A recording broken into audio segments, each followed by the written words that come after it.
नमस्कार। घटना चक्र में आप सबका स्वागत है।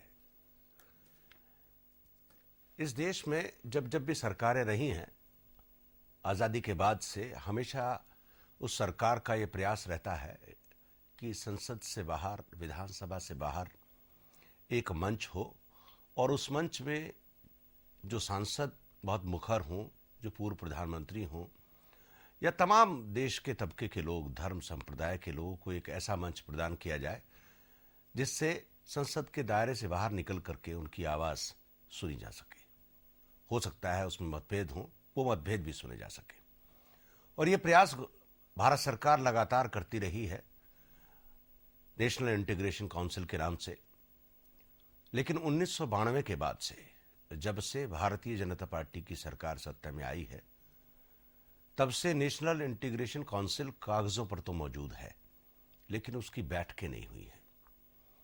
उसमें तमाम तरह के लोग सदस्य हैं, पूर्व प्रधानमंत्री हैं, कुछ सांसद मौजूद हैं, कुछ तमाम महत्वपूर्ण लोग उसके सदस्य हैं, लेकिन बैठक नहीं हुई। राष्ट्रीय एकता परिषद की जब भी बैठक होती थी, उसके विचार नोट किए जाते थे, सरकार उन पर एक्शन लेती थी और तमाम प्रबुद्ध लोगों की बात को गौर से सुना जाता था। जब सरकार इस तरह के काम करना शुरू करती है कि संवादहीनता हो जाए समाज के एक बड़े तबके में, और समाज के जो लोग, प्रबुद्ध लोग सोच रहे हैं, उनसे संवादहीनता हो जाए, तो तब क्या होता है? उससे कंफ्यूजन होता है, असमंजस होता है और विवाद बढ़ते हैं। एक प्रयास हुआ है, बहुत छोटा सा प्रयास अभी शुरू हुआ है, पीपल्स इंटीग्रेशन काउंसिल बनी है।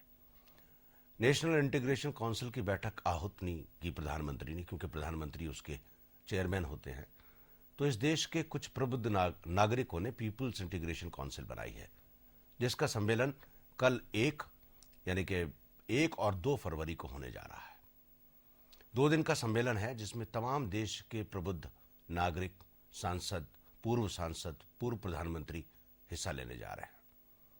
आज हम ये जानने की कोशिश करेंगे बातचीत के इस दौर में, घटना चक्र के इस प्रोग्राम में, कि जब सरकार यानी कि प्रधानमंत्री, जो कि राष्ट्रीय Ekta Parishad, national integration council के चेयरमैन हैं, जब इस तरह की बैठकें नहीं बुलाते हैं तो उसके क्या परिणाम होते हैं, क्या विकार देश में जन्म लेते हैं।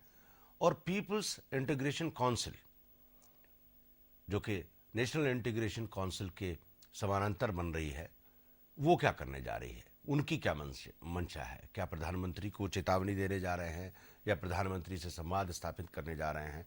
तमाम तरह के सवाल हैं जिन पर हम चर्चा करेंगे। हमारे बीच में पीपल्स इंटीग्रेशन काउंसिल के 2 महत्वपूर्ण सदस्य मौजूद हैं। तीसरे सदस्य आएंगे, जब आएंगे तो परिचय कराऊंगा। अभी हमारे बीच में निर्मला देशपांडे जी हैं, जो कि गांधीवादी हैं, नेशनल इंटीग्रेशन काउंसिल की भी मेंबर हैं और पीपल्स इंटीग्रेशन काउंसिल में प्रमुखता से भूमिका निभा रही हैं, और इन्हीं के इनिशिएटिव पर ये शुरू भी हुआ है। निर्मला जी, आपका स्वागत है हमारे इस कार्यक्रम में। और हमारे बीच में डी राजा हैं, जो कि सचिव हैं कम्युनिस्ट पार्टी ऑफ इंडिया के। डी राजा जी, आपका भी स्वागत है। सबसे पहले तो निर्मला जी, हम लोग, क्योंकि हमारे पास 1 घंटे का समय है, जनतंत्र में जब नेशनल इंटीग्रेशन काउंसिल बनी तो आइडिया ये था, जिन लोगों ने भी इसको स्थापित किया, कि समाज के तमाम लोगों से इंटरेक्शन करेंगे। हो सकता है मतभेद हो, उसमें कुछ ऐसे लोग भी होंगे जो आपकी पार्टी की खिलाफत करते होंगे दिन ब दिन, संसद में भी और संसद से बाहर भी, लेकिन एक खाका देश में तैयार हुआ जो दुनिया के सामने ये कहे कि संसद और विधान परिषद और विधानपालिका, न्यायपालिका से परे हमारे पास एक लोगों का चेहरा है और हम लोग इंटरेक्ट करते हैं और डेमोक्रेसी में अपनी बात को मुस्तैदी से कहते हैं, उनकी बात को सुनते भी हैं। लेकिन 1992 से नेशनल इंटीग्रेशन काउंसिल की मीटिंग नहीं हुई है। भारतीय जनता पार्टी, जिसके अध्यक्ष नेशनल इंटीग्रेशन काउंसिल के प्रधानमंत्री हैं, जब वो सम्मेलन नहीं बुलाते हैं और बातचीत नहीं करते हैं, तो क्या संकेत जाता है जनमानस में? इस तरह राष्ट्रीय एकता परिषद की आवश्यकता को तो देश ने महसूस किया ही है, और बहुत बड़े बड़े मसले उसके सामने पेश हुए थे और कुछ हल भी हुए, चर्चाएं हुई, और उसकी अपनी एक भूमिका है समाज और राष्ट्र के जनजीवन में। दुर्भाग्य से 10 साल से इसकी बैठक बुलाई नहीं गई, और क्यों, ये तो सवाल उनसे करना चाहिए। नहीं, क्यों नहीं, मैं क्यों का सवाल नहीं कर रहा हूं, जी। इसीलिए मैं इसलिए मैंने आपसे उसके अंतर्निहित कारणों की बात की कि जब देश का शासक, देश का सर्वोच्च व्यक्ति समाज के तमाम वर्गों से संवादहीनता करनी शुरू करता है या संवाद नहीं करता है, तो उस संवाद न करने के पीछे क्या फिलॉसफी होती है, क्या कारण होता है, ये मैं जानना चाह रहा था आपसे। अब इसके कई कारण हो सकते हैं, लेकिन संवाद की आवश्यकता ही महसूस न करते हो, संवाद से उत्पन्न होने वाले खासकर परिणाम जो वो शायद अनुकूल न हो, ये सोचकर भी इसको न बुलाया गया हो। अनेकों कारण हो सकते हैं, लेकिन ये जनता का कर्तव्य है कि वो शासन को भी, समाज को भी इसकी आवश्यकता पर बार बार जोर देती रहे और बताती रहे जनता कि ये होना चाहिए। सवाल ये है कि राष्ट्रीय एकता परिषद की एक भूमिका है, मैं भी उसकी सदस्य रही हूँ, अब मुझे पता नहीं वो है या नहीं, लेकिन जनता के द्वारा राष्ट्रीय एकता का कार्य करना अति आवश्यक है। यानी ये जो हमारा प्रयास है, ये तो छोटे छोटे, मैं कहूँगी कि जो सामाजिक सेवा करने वाले, शांति का कार्य करने वाले हम सब कार्यकर्ता है, हम लोगों ने मिलके उसे पहले बुलाने का सोचा, और उसके बाद चंद साथियों ने मिलकर इस पर काम किया। कुछ साथियों ने बहुत अधिक मेहनत की, जैसे मैं नाम लेना चाहूँगी, श्री नवेद हामिद, बहुत मेहनत की और सबसे संपर्क किया, देश भर के लोगों से। तो चिट्ठियाँ लिखी, टेलीफोन्स किए, और जो उसमें से जिन्होंने स्वीकृति दी, उनके ऐसे 113 व्यक्तियों के नाम से जी, उस पे बात करते हैं निर्मला जी, हम लोग उस खाके पे आएंगे कि जी, पहले हम जी, कारण डी राजा जी आप बताएं, व्हाट यू वांट टू से। Ours is the largest secular democracy in the world, and our country is having tremendous diversities. In fact, India progresses through maintaining its diverse culture, diverse historic and civilizational backgrounds. Ever since BJP came to power, there is a tendency to undermine the democracy and democratic institutions. Even very crucial decisions on economic matters are being decided outside Parliament. One can have the genuine fear that Parliament is bypassed. The economic governance goes into the hands of corporate houses, multinational and transnational corporations. And today country is passing through a very critical period in its history. And there is social tension, conflicts, and people are divided in the name of religion, people are divided in the name of God, people are divided in the name of caste. There is regional imbalance as far as economic development is concerned. So economic integration, political integration, social integration, and above all emotional integration as India become matters of national concern. But BJP seems to be a party not having any concern for all these matters. That is the whole issue in the given situation, and it has disturbed many concerned citizens. जी, हम prominent D Raja जी, हमारे thinkers. बीच में एक मेहमान आ गए हैं, अर्जुन सिंह जी, जो कि senior Congress leader हैं। उनको इस प्रोग्राम में शामिल करते हैं, उसके बाद लौट करके आएंगे और विस्तार से चर्चा करेंगे।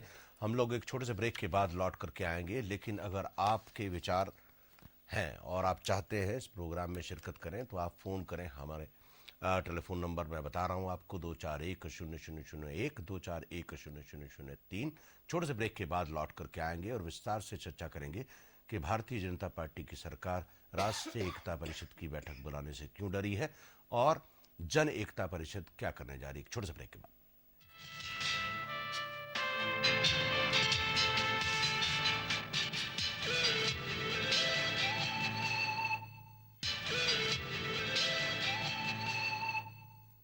घटना चक्र में आप सबका एक बार फिर से स्वागत है। हम लोग चर्चा कर रहे हैं कि जन एकता परिषद बनी है और जन एकता परिषद क्या करने जा रही है और सरकार राष्ट्रीय एकता परिषद की बैठक क्यों नहीं बुला पा रही है। और जब संवादहीनता का ये दौर चल रहा है तो सरकार क्या संप्रेषित करना चाहती है, क्या संदेश भेजना चाहती है देश के सामने कि 1992 से राष्ट्रीय एकता परिषद की बैठक क्यों नहीं बुलाई गई।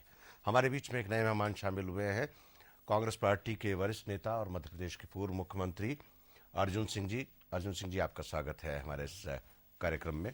हम लोग आपके आने से पहले बात कर रहे थे दोनों लोगों से कि एक सवाल का जवाब मैं चाहूँगा आपसे कि 1992 से नेशनल इंटीग्रेशन काउंसिल की बैठक नहीं हुई है और हम इसको बड़े फ्रेमवर्क में देख रहे थे कि जब देश का प्रधानमंत्री जो कि इसका चेयरमैन है इस तरह की बैठकें नहीं करते हैं तो क्या मैसेज देना चाहते हैं प्रधानमंत्री और देश की रूलिंग क्लिक। मैसेज देना चाहते हैं कि उनके पास कोई मैसेज देने का है नहीं। जी, दो ही चीज़ें हो सकती हैं। मैं तो ये समझता हूँ कि उनके पास एकता को केंद्रित करके कोई कार्यक्रम करने का है नहीं, इसलिए उसके बारे में कोई रूपरेखा तो है नहीं। जितने कार्यक्रम उनके हैं प्रायः सभी कार्यक्रम लोगों में अलगाववाद पैदा करते हैं किसी न किसी आधार पे और उसी का एक राजनीतिक प्रयोग उनके द्वारा होता है। अब एकता परिषद तो एक व्यापक चीज़ है जो कि देश के उन मुद्दों से संबंध रखती है जो लोगों को जोड़ते हैं और जहाँ कोई ऐसी बात पैदा हो जाए, जहाँ कोई तनाव हो जाए, उस तनाव को कम करने के लिए ये प्रकार का फोरम है। अब मैं तो इसके अलावा और कोई कारण समझता नहीं। लेकिन आपको लगता नहीं है कि जब जिस तरह से राष्ट्रीय एकता परिषद का गठन होता है उसमें तमाम वर्गों के लोग संसद से बाहर, विधायिका से बाहर के लोगों को एसिमुलेट करके और एक वेंटिलेशन प्लेटफॉर्म रहता है कि अगर आप डिसएग्री भी करते हैं गवर्नमेंट से और ये कुछ चाहते हैं तो इम्प्लीमेंट कर दें, तो वो खिड़की ही सरकार ने बंद कर दी कम्युनिकेशन की। देखिए, इसका उत्तर तो आदरणीय प्रधानमंत्री ही दे सकते हैं जी, क्योंकि मैं उनकी तरफ से इसका उत्तर तो दे नहीं सकता। नहीं, मैं आपसे जो, क्योंकि आप कांग्रेस पार्टी के वरिष्ठ नेता हैं, कांग्रेस पार्टी एक अपोजिशन पार्टी है देश की और इसके अलावा क्योंकि आपका एक अलग रोल रहा है कि मैं एक सामाजिक चिंतक के रूप में आपसे ये पूछ रहा हूँ कि जब सरकारें, रूलिंग पार्टी इस तरह बिहेव करती है तो उसका समाज में क्या संदेश जाता है। स्वस्थ संदेश तो नहीं है जी, निश्चित नहीं। जी राजा जी। If I am allowed to say, I think the Sangh Parivar outfits, they are posing a grave threat to the unity and integrity of the country, equally as other divisive sectarian forces. So if a council is convened, then there will be obviously discussion on these issues. And BJP as a political party will have to answer to certain questions, and the other outfits to which BJP as fraternity will have to answer to certain important crucial questions. So maybe there is an apprehension, they do not want such a council to be convened or certain issues to be discussed. Maybe that is what I understand. Otherwise there is no reason for not convening this National Integration Council. As you have rightly said, it is a platform given to Prime Minister, not only to Prime Minister, Home Minister and State Chief Ministers and trade union leaders, prominent concerned citizens, thinkers, intellectuals, everybody. This is a forum where even non-elected members also do prominent come. Citizens of the country go there and give their opinions. It is for government to give thought to all these concerns. Ji. But ever since BJP has come to power, and there is a tendency, I repeat, Ji. to undermine all democratic institutions, not only bodies like National Integration Council, even Parliament is undermined. That is my concern. मैं Arjun Singh ji, public integration council जो बनी है, इसके बारे में आपसे जानना चाहूँगा कि क्या आइडिया है, क्या करना चाहती है public integration council, people's integration देखिए, जो काउंसिल? सब लोग बैठे मिले बातचीत हुई, जी तो एक तो ये था कि जो भी परिस्थिति इन लोगों ने पैदा कर दी है नेशनल इंटीग्रेशन काउंसिल की बैठक न बुलाकर, तो एक तो विकल्प ये था कि हम लोग उसको सामूहिक रूप से उसकी आलोचना करके और फिर चुप हो जाएं। एक तो वो विकल्प था, लेकिन लोगों ने समझा कि शायद ये आलोचना मात्र से काम नहीं चलेगा, सामान्य नागरिकों को भी इस देश के कुछ इनिशिएटिव लेने चाहिए, और ये उसका नतीजा है। और मैं समझता हूँ कि आज तो ये बहुत पहला कदम है, छोटी बात है, लेकिन जैसे जैसे समय बीतेगा और जैसे ही ज़्यादा लोग इससे जुड़ते जाएंगे, तो एक आम नागरिक का प्रयास देश के हित में कितना दूरगामी हो सकता है, वो इससे निकलेगा। निर्मला जी, आप क्या कहेंगे? बात यह है कि देश की स्थिति जो अत्यंत गंभीर है, हम एक ऐसे संकट के दौर से गुजर रहे हैं कि इसको समय रहते ही संभाला नहीं गया तो पता नहीं आगे चलकर क्या होगा। इसलिए इस देश की जिनको जिनको चिंता है, ऐसे अनेकों, बल्कि मैं कहूँ कि हजारों लाखों नागरिक हैं जो अपनी अपनी जगह पे सोच रहे हैं कि कुछ करना चाहिए, कुछ करना चाहिए, क्या करना चाहिए। तो ये एक मंच खड़ा होगा। आपने बहुत बढ़िया बात की। मैं अर्जुन सिंह राजा जी बोले। Actually, it is not a mere technical issue that the council has not been convened. It is more an urgency of national demand and requirement. The secular fabric of our country is teared into pieces, and poverty, hunger, such problems are haunting the whole nation, and people are dying out of starvation, semi-starvation. Unemployment is growing, and caste discrimination is there widespread in many states all over the country, and there is a need for Prime Minister and government and all political parties to address to these issues, not only within the parliamentary forum, outside parliamentary forum also.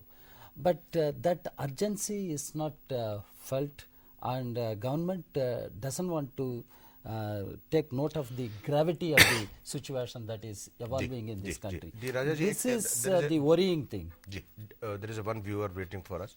Mahendra ji, आपका स्वागत है हमारे इस कार्यक्रम में। बताएं आपका क्या सवाल है। ऐसा है जी कि मैं काफी देर से हिंदुस्तान की पॉलिटिक्स देख रहा हूँ एज ए सिटीजन जी, और मैं समझता हूँ कि पॉलिटिशियंस का वही अंग्रेजों वाला है, डिवाइड एंड रूल। इसलिए वो नेशनल इंटीग्रेशन में इंटरेस्ट नहीं रखते हैं। उनको तो अपनी जेबें भरने की में हवस है, जेबें भरने की। तो बड़ी शर्म की बात है हमारे देश के लिए। नहीं, पर आप सवाल क्या करना चाहते हैं? सवाल यही है कि मैं आपको अपना व्यू दे रहा हूँ, यही मेरा सवाल है और यही जवाब है। धन्यवाद आपका, बहुत बहुत शुक्रिया। आपने खुद ही जवाब भी दे दिया। लेकिन अर्जुन सिंह जी, बहुत बढ़िया बात निर्मला जी ने की। निर्मला जी ने कहा कि कुछ सवालों पर चर्चा करेंगे। मैं आपसे जानना चाहता हूं कि जन एकता परिषद किन सवालों पर चर्चा करेगी? प्रमुख जो चर्चा के विषय हैं, एक तो राजनीतिक परिप्रेक्ष्य में एकता परिषद का क्या रोल हो सकता है। दूसरा है आपके मीडिया के परिप्रेक्ष्य में क्या रोल हो सकता है, और शिक्षा और इन सब क्षेत्रों में एकता के लिए किस प्रकार के प्रयास हो सकते हैं। ये कुछ विषय हैं जिसमें कि नहीं, लेकिन आज की डेट में जो अर्जेंसी डी राजा जी ने कहा, निर्मला जी ने कहा कि देश एक दूसरे दौर से गुजर रहा है। जिस दूसरे दौर से गुजर रहा है उसकी तरफ इशारा बिल्कुल साफ है कि कुछ लोग इस देश को धर्मोन्माद में बदल देना चाहते हैं और सांस्कृतिक राष्ट्रवाद का नाम दे रहे हैं और तमाम तरह के शब्दों का इस्तेमाल किया जा रहा है। क्या उस विषय पर भी चर्चा होगी या नहीं? नहीं, स्वाभाविक है, जब राजनीतिक सामाजिक इन विषयों पे होगी तो ये मुद्दे तो उसी में आएंगे ही। जी, तो कितने लोग इस पूरी एकता परिषद में भाग लेने जा रहे हैं? किस तरह के लोग हैं? किन लोगों को बुलाया है? कुछ स्कॉलर्स हैं जी, राजनीतिक हैं, कुछ सोशल एक्टिविस्ट हैं और कुछ एजुकेशनिस्ट हैं, जी। एक क्रॉस सेक्शन है। लेकिन ये सिर्फ 2 दिन के सम्मेलन में, क्योंकि इसको कोई सरकारी अमली जामा नहीं मिला हुआ है, जी हाँ। तो ये सवाल भी उठ सकता है कि इसका लोक स्टैंडाई क्या है, किस तरह से अपनी बात को आप कहेंगे और जो कहेंगे वो सरकार सुनेगी नहीं सुनेगी, इम्प्लीमेंट करेगी नहीं करेगी, तो क्या संप्रेषण होगा उससे? देखिए, सरकार के सहारे बैठना हो तो फिर ऐसे परिषद की बैठक के सवाल ही नहीं उठता। जी, आप चुपचाप घर में बैठे रहिए, आलोचना करते रहिए। इस देश के नागरिक कुछ मामले में अब स्वयं इनिशिएटिव लेने के लिए भी तैयार हैं, इसका ये संदेश सबसे बड़ा है। और मैं मानता हूँ कि कोई हम ऐसी घोषणा नहीं कर सकते जिस पे कल कोई अमल करेगा, लेकिन चिंतन तो शुरू हो समाज के अंदर इन विषयों पर, और उस चिंतन का लाभ अंततः तो समाज को ही होगा। नहीं, निर्मला जी, जैसे आप तो खुद मेंबर है राष्ट्रीय एकता परिषद की और ये जन एकता परिषद निर्णय लेगी, जैसे अर्जुन सिंह जी ने कहा कि चिंतन तो शुरू होगा, लेकिन जब एक राष्ट्रीय एकता परिषद की बैठक आहूत होती थी तो उस पर एक शेर के निशान का मोहर लगा होता था, उसकी एक वैलिडिटी होती थी, लोग सुनते थे। तो ऐसे में सब लोग ये सवाल कर सकते हैं कि सब आपने एक राजनीतिक उद्देश्य के लिए और भारतीय जनता पार्टी के शासित वर्ग की आलोचना करने के लिए जन एकता परिषद का गठन किया है। देखिए, इसके जो उद्देश्य है वो तो देश के सामने है। जी, ये देश केवल प्रधानमंत्री, उनका मंत्रिमंडल या उनकी पार्टी का नहीं है, हमारा है, आपका है, हर नागरिक का है। इस देश को बचाने की जिम्मेदारी है। इस हजारों साल की हमारी परंपरा है, जिसको शायर इकबाल ने कहा है कि कुछ बात है कि हस्ती मिटती नहीं हमारी। वो कौन सी कुछ बात है? उसकी तरफ देश का ध्यान खींचना, और अगर ये तोड़ने पर आमादा है तो हम लोग बचाने पर उससे अधिक शक्ति के साथ खड़े हैं। ये देश को संदेश देना है कि आज साधारण स्थिति नहीं है, अत्यंत असाधारण स्थिति में से हम गुजर रहे हैं और जनता के मन में ये है, चिंता है, परेशानी है, कुछ करना चाहते हैं, क्या करें? अब ऐसे मंच का जब गठन होता है जिसमें विभिन्न स्तरों के और विभिन्न विचारों के लोग एकत्रित आकर एक समाज के सामने, जैसा श्री अर्जुन सिंह जी ने कहा, एक चिंतन रखते हैं, उसमें से कार्यक्रम भी बनेंगे और उन कार्यक्रमों को जनता अपनाएगी। और इसके साथ ही ये जनता का जब एक विराट संकल्प सामने आएगा कि हम इस देश को तोड़ने नहीं देंगे, हम इस देश की सहिष्णुता की, सर्वधर्म संभाव की, सबके आदर की जो परंपरा है, इसको तोड़ने नहीं देंगे, हम इसकी रक्षा करेंगे, उसके लिए हम खड़े हैं। ये जन संकल्प इसमें से उभरे, ये हमारी अपेक्षा है। अभी तो बहुत ही एक विनम्र प्रयास है, आरंभ है, चलना शुरू किया है। Rajesh ji, No, actually, the present situation is that national integration is threatened. The point is how the government is going to take up the challenge, or the political parties are going to respond.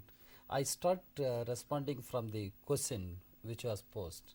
There is an impression with a section of our people, particularly a section of the middle class, that politicians have failed.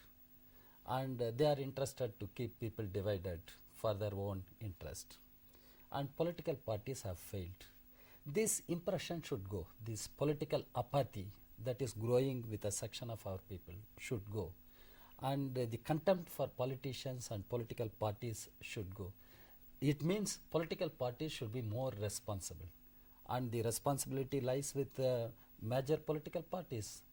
The party which is in government now, BJP, and the party which is main opposition party in parliament or outside Congress party. Ji. And you cannot say all the politicians are interested to divide the people, or all the political parties play the game of divide and rule.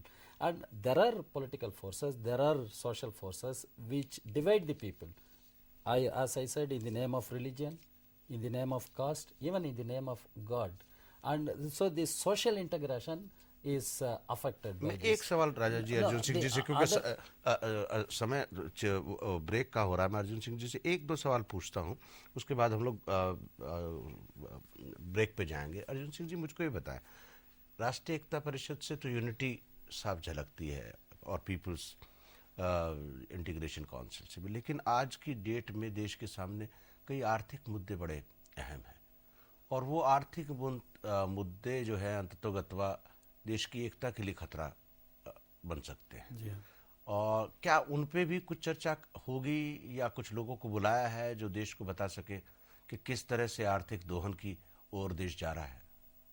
केवल उसके ऊपर तो केंद्रित नहीं है जी लेकिन व्यापक संदर्भ में आर्थिक पहलू भी आएगा।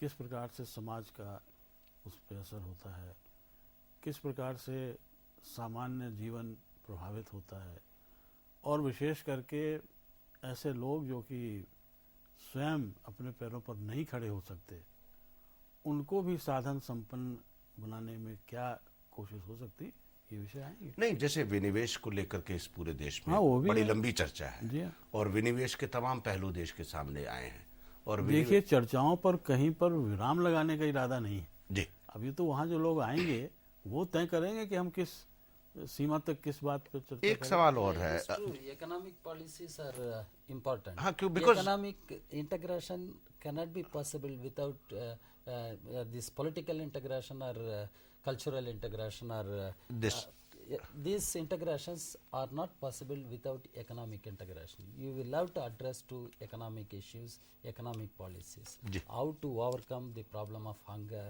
poverty, and how to guarantee certain minimum requirements मैं to डी राजा our जी people. एक सवाल अर्जुन सिंह जी से और करूंगा। अर्जुन सिंह जी, इसमें मैं नाम देख रहा हूँ, लगभग 113 के करीब नाम मेरे पास है।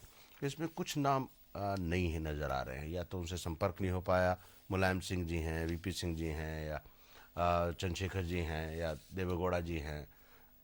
इनसे गौड़ा जी और वीपी सिंह जी, और ये तो संपर्क हो गया है और इसमें भाग भी लेने वाले हैं। जी मुलायम सिंह जी खुद तो नहीं आ पाएंगे, लेकिन अमर सिंह जी आएंगे।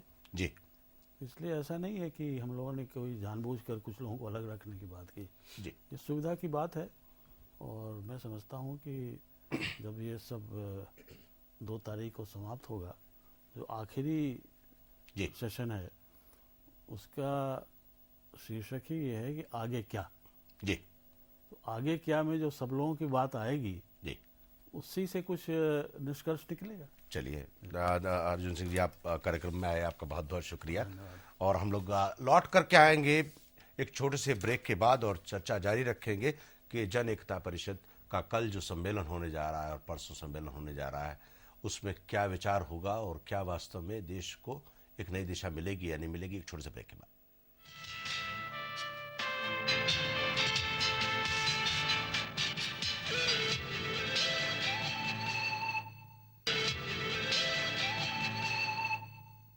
घटना चक्र में आप सबका एक बार फिर से स्वागत है।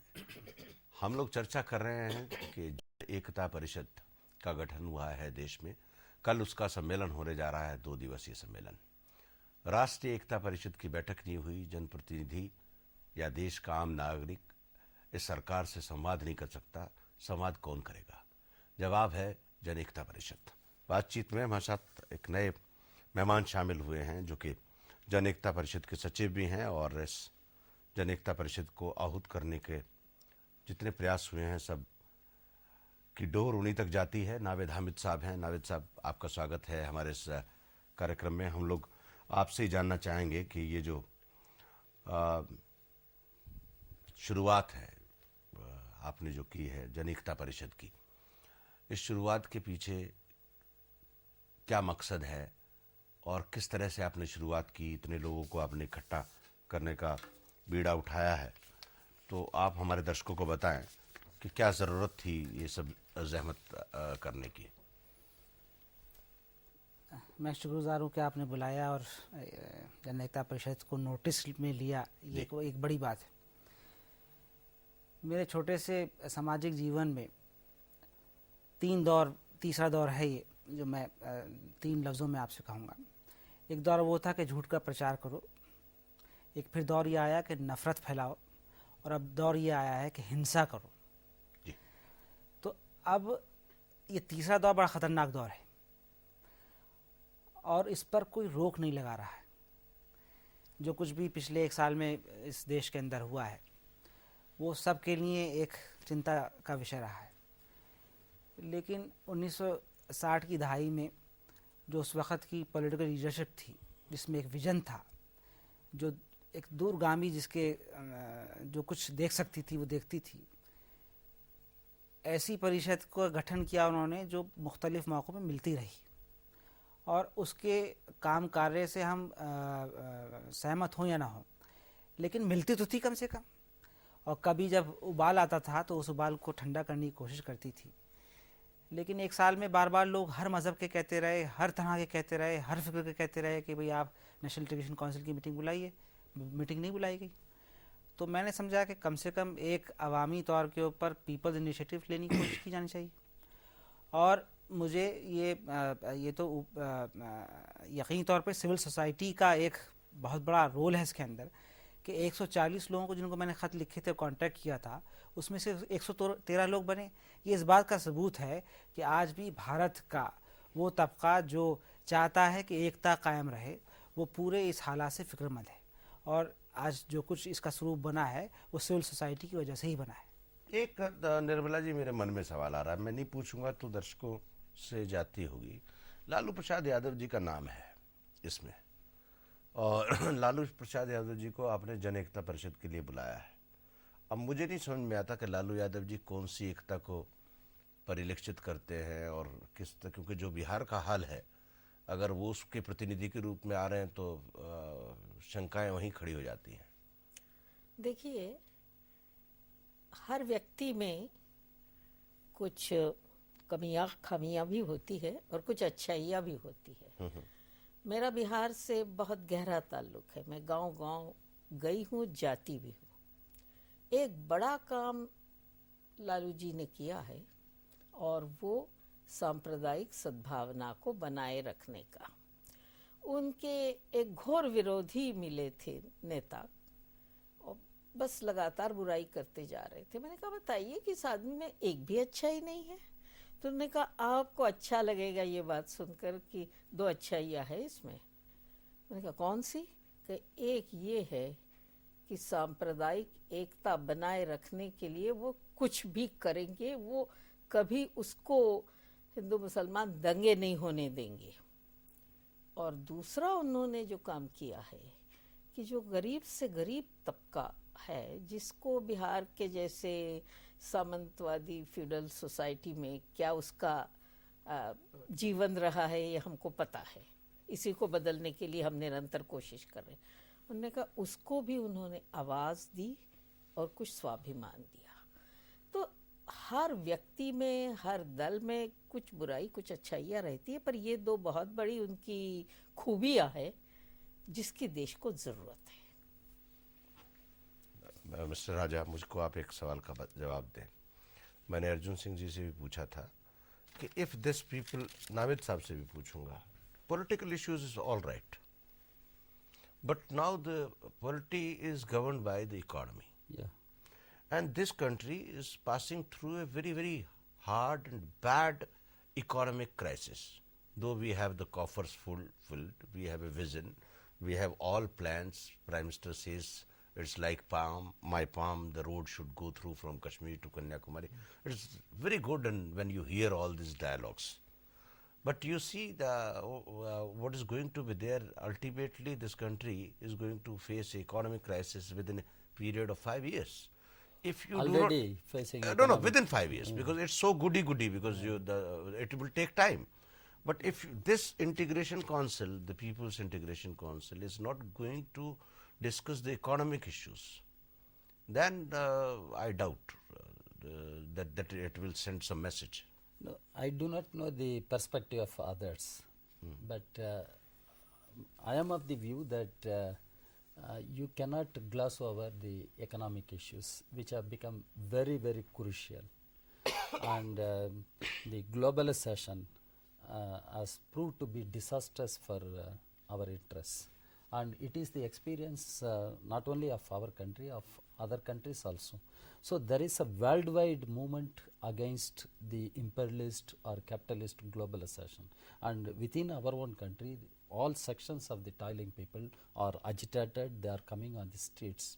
The trade unions are having series of agitations. There's no Even- future, That's particularly. what even on February 26, all trade unions are gearing up for a massive demonstration in Delhi. It will be a very massive, I can tell you. In the same manner, farmers, agricultural workers, they are all agitating, and agriculture stands ruined because of all these economic policies. And starvation deaths are taking place in several states. Even in state like Tamil Nadu, I find the reports, the agricultural workers living in remote villages because of drought and other conditions, they are eating rats. So you agree with me, there has to be a discussion. Yes, this is a major concern, and we will have to address the issues of poverty, hunger, unemployment, what went wrong, and political parties should make serious introspection how they failed the country or how they failed to take the country forward. D Raja ji, हम लोग लौट करके आते हैं, एक छोटे से break के बाद लौट करके आएंगे, लेकिन बातचीत के अंतिम हिस्से में मैं अपने दर्शकों से चाहूँगा कि फ़ोन उठाएं और सीधे हमसे बात करें कि जन एकता परिषद की बैठक जो कल होने जा रही है पार्लियामेंट एनेक्सी में, उसमें किस तरह के मुद्दे आने चाहिए और क्या चीज़ संप्रेषित होनी चाहिए देश के सामने। एक छोटे से ब्रेक के बाद।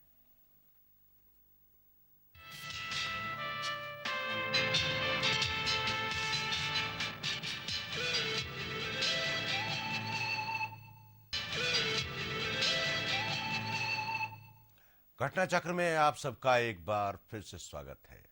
हम लोग चर्चा कर रहे हैं कि जन एकता परिषद की बैठक होने जा रही है कल 1 फरवरी और 2 फरवरी को पार्लियामेंट एनेक्सी में, और राष्ट्रीय एकता परिषद आहूत नहीं हुई है 1992 से। जन संवाद की अपेक्षा की जा रही है और सोचा यह जा रहा है कि शायद इस एकता परिषद की बैठक से कुछ मुद्दे उभर करके आएंगे जो देश भी देखेगा और ये सरकार भी सुनेगी। बातचीत में हमारे साथ शामिल हैं नावेद हामिद साहब, डी राजा जी और निर्मला देशपांडे जी। नावेद साहब, मुझको ये बताइए कि जो मैं लिस्ट देख रहा हूँ 113 लोगों की मेरे पास है, उसमें कुछ नाम मुझे नज़र नहीं आ रहे। जॉर्ज फर्नांडिस हैं या चंद्रबाबू नायडू हैं या कुछ और जो प्रोमिनेंट लोग होने चाहिए थी, लग रहा है कुछ एक तरफा मामला है आपने किया है। नहीं सर, मैं माजरत करूँ से आपसे एक बात कहना चाहता हूँ जी। कि कोई इल्ज़ाम ये नहीं लग सकता कि उसको इग्नोर करने की कोशिश की या उससे कांटेक्ट करने की कोशिश नहीं की। जॉर्ज साहब को ख़त लिखा, जॉर्ज साहब को कुछ और लोगों ने भी बात की, चंद्रबाबू नायडू साहब को भी ख़त लिखा और उनसे भी बात कराई गई और उन्होंने कंफर्म किया कि ख़त उनके पास आया है।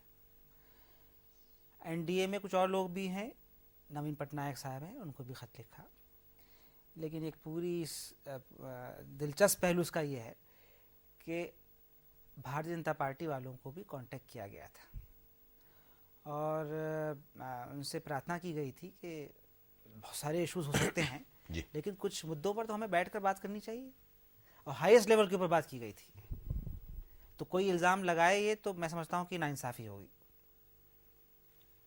निर्मला जी, मैं इसी से जुड़ा एक सवाल ये जानना चाहता हूँ, क्योंकि आपका एक बड़ा लंबा अनुभव है और आप गांधी जी के साथ काम कर चुकी है। मैं आपसे ये जानना चाह रहा हूँ कि जब इस तरह के लोग जो धर्मनिरपेक्ष क्रेडेंशियल जिनके हैं, वो लोग शिरकत नहीं करते संवाद वाली जगह पे, तो क्या संदेश जाता है, क्या संकेत जाता है, क्या उनके मन में रहा होगा कि उन लोगों ने शिरकत नहीं की? मुझे आप क्षमा करेंगे, मैं राजनीति से, राजनीतिक दलों से बिल्कुल अलग हूँ।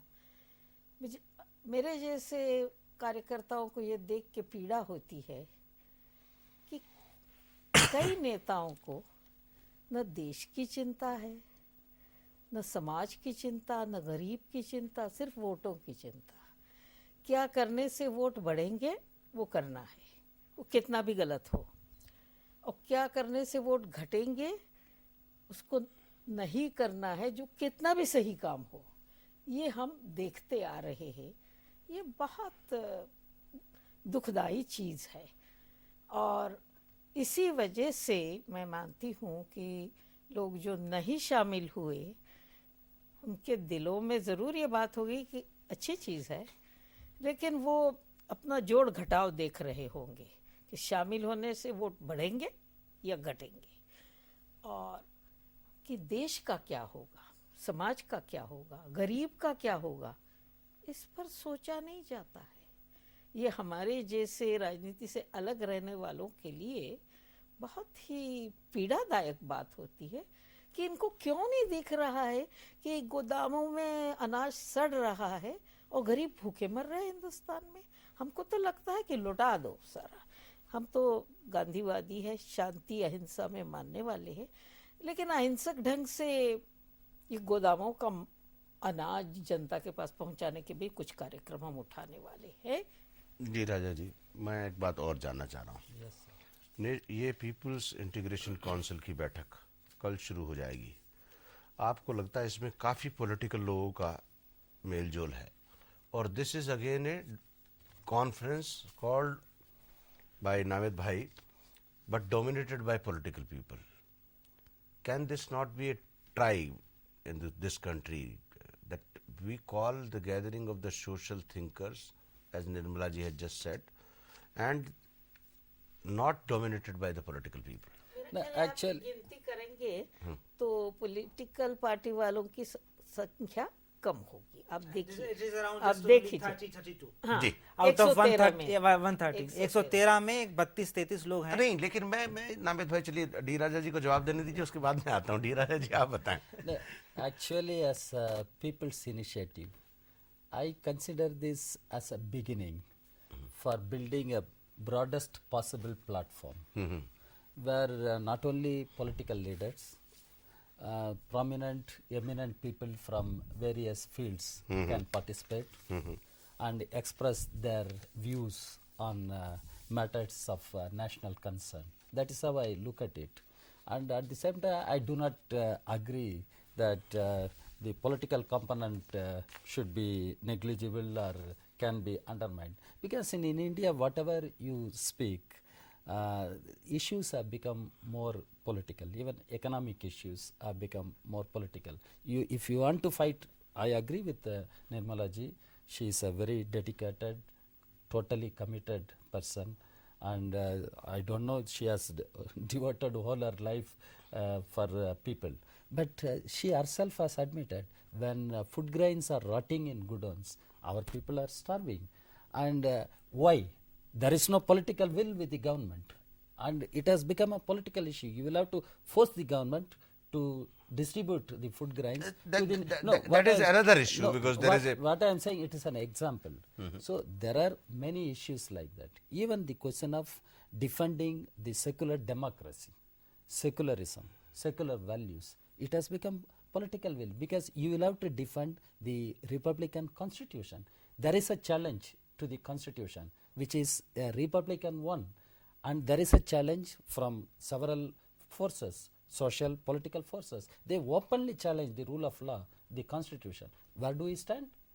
That's right. That's absolutely right. Navid भाई, मैं आपसे एक बात और जानना चाह रहा हूँ कि जन एकता परिषद की जो ये रिपोर्ट बनाएंगे आप, जो सम्मेलन होगा, जो दस्तावेज तैयार होगा, क्या ये दस्तावेज प्रधानमंत्री को दिया जाएगा और सरकार को दिया जाएगा या नहीं? देखिए, जो दस्तावेज बनेगा वो पब्लिक होगा, तो हमें किसी के पास अपने आप जाने की जरूरत नहीं है। That would be a public document. नहीं, देखिए, मैं उस संदर्भ में पूछ रहा हूँ क्योंकि राष्ट्रीय एकता परिषद की बैठक बुलाई जाती थी, वो नहीं बुलाई गई। जो लोग सब इसमें आ रहे हैं वो ये मान करके आ रहे हैं कि राष्ट्रीय एकता परिषद के गैप को फिल करेगी, तो जो सरकार काम नहीं कर सकती वो आप एक सोशल वर्कर के रूप में आप कर रहे हैं, और जब आप कर रहे हैं तो निश्चित रूप से प्रधानमंत्री को ये बताना भी ज़रूरी है कि हम लोगों ने ये काम किया है और ये एकता परिषद की एक नई शक्ल निकल करके आई है। नहीं, इसके बारे में तो एकता परिषद की बैठक विचार करेगी कि क्या होना चाहिए। जी इंडिविजुअली तो मैं कुछ नहीं कह सकता। जी, चलिए हमारी पूरी शुभकामनाएं आपके साथ। निर्मला जी आपका बहुत बहुत शुक्रिया, और नाविद भाई आपका भी, और डी राजा जी आपका भी बहुत बहुत शुक्रिया। आपका भी शुक्रिया, हमें मौका दिया। जी, कल अब देखते हैं, कल और परसों के सम्मेलन के बाद पता लगेगा कि राष्ट्रीय एकता, माफ कीजिए, जन एकता परिषद की जो बैठक होने जा रही है वो क्या मुद्दे इस देश के सामने लेकर के आती है, और किस तरह से इस देश के प्रधानमंत्री को चेताने का काम करती है कि वो राष्ट्रीय एकता परिषद की बैठक आहूत करें, ताकि शेर के निशान की मोहर लगे जिन अनुमोदनों को ये करेंगे, और देश का जनमानस भी ये जाने कि इस देश का जन कितना चिंतित है आम मुद्दों के प्रति, आपके प्रति, मेरे प्रति। हम कल फिर मिलेंगे घटना चक्र लेकर के नए मेहमानों के साथ। तब तक के लिए धन्यवाद, नमस्कार, खुदा हाफिज।